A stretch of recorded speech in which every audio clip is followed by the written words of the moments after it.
पौराणिक कथा। जब सत्यभामा को हुआ रूप का घमंड। श्री कृष्ण भगवान द्वारका में रानी सत्यभामा के साथ सिंहासन पर विराजमान थे।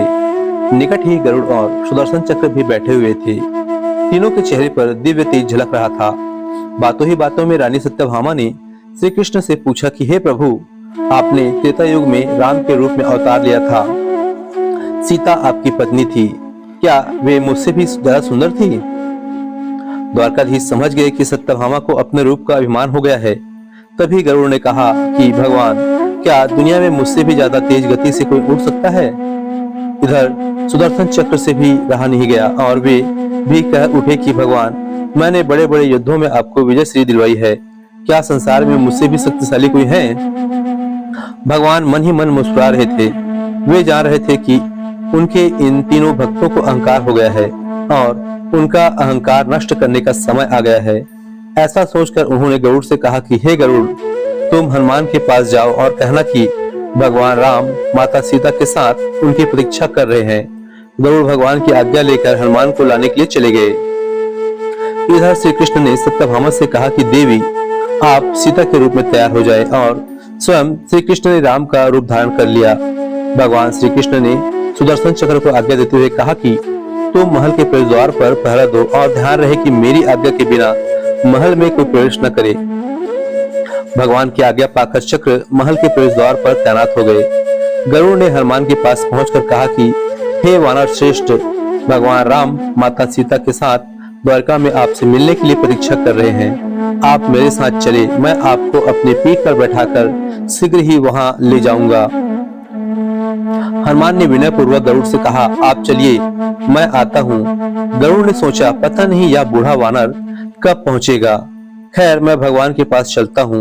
यह सोचकर गरुड़ शीघ्रता से द्वारका की ओर उड़ चले। पर यह क्या, महल में पहुंचकर गरुड़ देखते हैं कि हनुमान तो उनसे पहले ही महल में प्रभु के सामने बैठे हैं।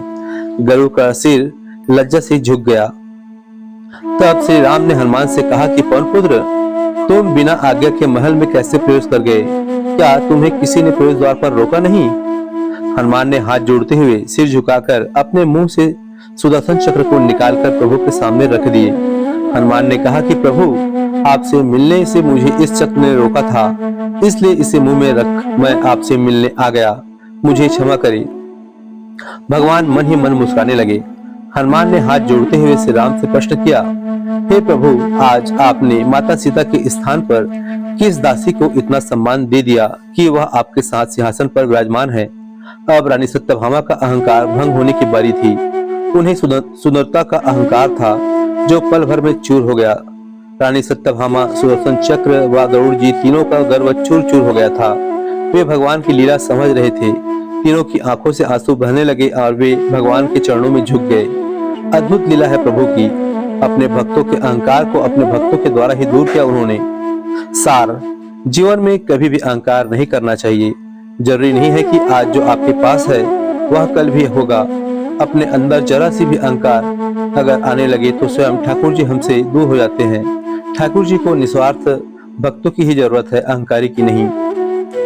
दोस्तों, चैनल नया है और यह पहला वीडियो है। प्रयास करूंगा कि आप सबकी सेवा में इसी तरह की बेहतर, प्रेरणादायक और जीवन में काम आने वाले स्टोरी पर वीडियो बनाकर पोस्ट करूं। बस आप सबका सपोर्ट इस चैनल को मिलता रहे। कृपया हमें सपोर्ट करने के लिए अधिक से अधिक संख्या में चैनल को सब्सक्राइब कर दीजिए। वीडियो को ज्यादा से ज्यादा शेयर कर दीजिए। लगातार स्टोरी देखने के लिए बेल आइकन को ऑल पर रखिए। बेहतर वीडियो, बेहतर स्टोरी को लेकर कमेंट बॉक्स में अपना सुझाव अवश्य दीजिए। धन्यवाद।